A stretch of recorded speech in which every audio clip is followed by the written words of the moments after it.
my desk today. Hi, I'm Gracie Leffler, and today I'll be presenting on narcolepsy, which is a neurological condition. Let's jump into it. Starting off with diagnosis and description, common symptoms of narcolepsy include excessive daytime sleepiness, loss of muscle tone bilaterally, hallucinations, sleep paralysis, and cataplexy is also common in narcolepsy type 2. Diagnostic tools include the International Classification of Sleep Disorders, Epworth Sleepiness Scale, and sleep laboratory evaluation, and these are typically done by a sleep specialist or a primary care physician. And a hallmark characteristic of narcolepsy includes rapid eye movement, which is onset immediately at sleep or within 10-15 minutes of someone falling asleep. Typically in non-narcoleptic people, REM sleep occurs much later.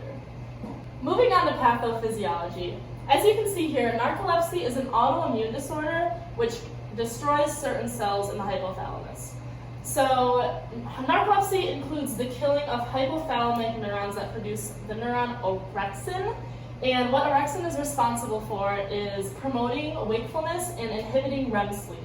So with people with narcolepsy who have no orexin, it's really common for them to experience irregular wakefulness and sleep transition patterns. So as you can see over here, we have the apoptosis signals. And if you remember from J. Scott and Anatomy 233, apoptosis is a fancy way of saying cell death. So these signals are coming from the autoimmune system and literally killing the hypocretin neurons, which contain orexin. And many people with narcolepsy have no orexin at all. Moving on to etiology or causes. For the most part, there's nothing that really causes narcolepsy, but there are symptoms that make it more common. So once again, it is an autoimmune disorder, and presence of genes that influence the immune system, such as HLA, DQB1, which I actually found a picture of, it's right here, do make onset more likely. So it is more of a genetic trait, but I'll talk about that more in risk factors. As far as prevalence goes, in the general population of the United States, narcolepsy affects about 1 in 2,000 people, and narcolepsy with cataplexy affects about 1 in 3,000. So cataplexy is a little bit more serious than just daytime sleepiness. Cataplexy can be triggered by extreme emotional reactions such as crying and laughter, and that's when someone will actually fall right into deep sleep in the middle of the day. And compared to other sleep disorders such as obtrusive sleep apnea, insomnia, and restless leg syndrome, narcolepsy is actually pretty rare. Moving on to lifespan considerations and related populations. In toddlers and preschoolers, daytime sleepiness has a longer duration, and also at this age, cataplectic attacks are commonly mistaken for seizures. So that's why in younger populations it's often underdiagnosed or misdiagnosed. Also, narcolepsy manifests itself later in life for those without a family history of the condition. So people who do have a family history are going to see symptoms earlier. Moving on to related disorders and risk factors. Some related disorders of narcolepsy include insomnia, restless leg syndrome, sleep apnea, hypersomnia, insufficient sleep syndrome, and shift work sleep disorder.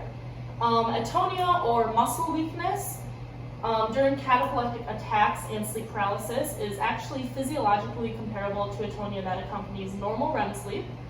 And over 20% of patients with narcolepsy have one or more first-degree relatives also with narcolepsy. Moving on to medical management and diagnosis. So cataplexy is treated with all of these fancy medical terms that I would struggle saying. Good thing the main ones are easy to pronounce, like serotonin or norepinephrine reuptake inhibitors, selective serotonin reuptake inhibitors, and antidepressants. And then to promote wakefulness, a lot of primary care physicians will prescribe amphetamine, methamphetamine, or antidepressants. Moving on to condition-related precautions. So just after the onset of narcolepsy, people tend to have increased levels of antibodies against the bacteria that causes strep throat. So additionally, autoimmune attacks on hypocretin neurons, once again, those contain that orexin, which maintains wakefulness. That might be triggered by strep or another winter infection because narcolepsy most commonly begins in the late spring and early summer.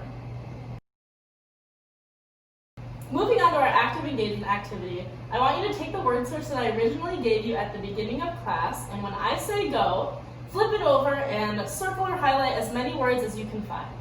Ready, set, go.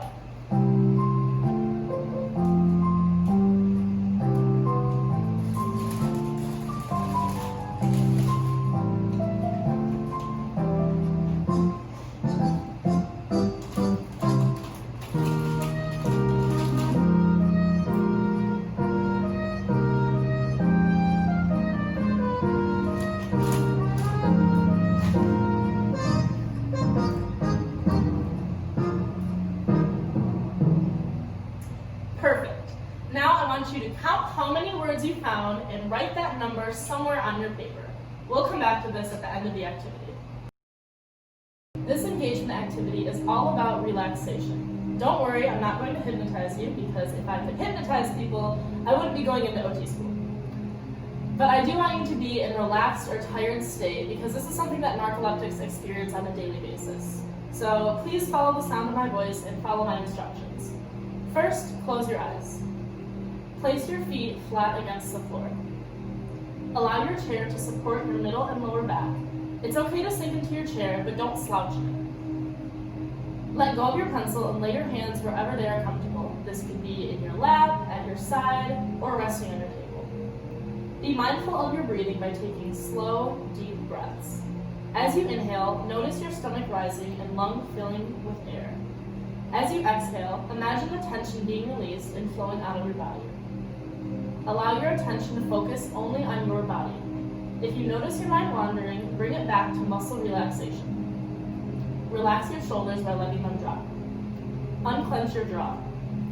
Separate your tongue from the roof of your mouth and let it relax. Release the weight and tension from any other part of your body that is restricting you. This is your body and you are in control. Now let's fixate on our breathing. On my counts, I want you to inhale for 4 seconds, hold for 4 seconds, then exhale for 4 seconds. Inhale, 2, 3, 4, hold, 2, 3, 4, exhale, 2, 3, 4.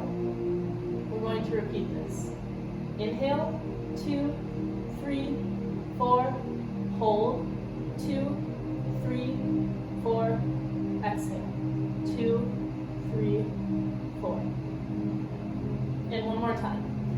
Inhale, 2, 3, 4, hold, 2, 3, 4, exhale, 2, 3, 4.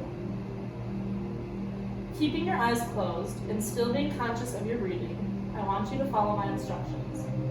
When I say go, open your eyes and continue finding words on your word search. I will set another timer for 30 seconds. Go.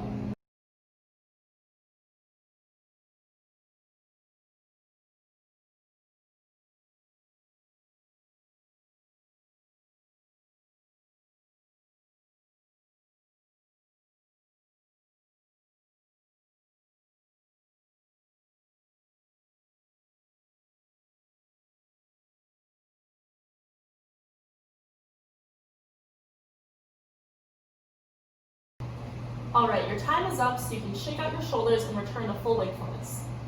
How did you do? How did being drowsy affect you doing a tedious task? It probably made it a little bit harder, and you probably didn't find as many words as you did when you were actively engaged. This is something that narcoleptics experience every single day, but their occupations can be a little bit more difficult than just doing a word search. In fact, they can even be dangerous. And if a narcoleptic experiences a cataplectic attack during one of these occupations, it could result in injury or even death. These are some of the occupations that I came up with that might be hard for a narcoleptic to do, like driving, cooking on a hot stove, cutting up food with a sharp knife, caring for or holding a pet or child, swimming, going up a ladder or being on a high surface, and lifting a heavy box or weights at the gym.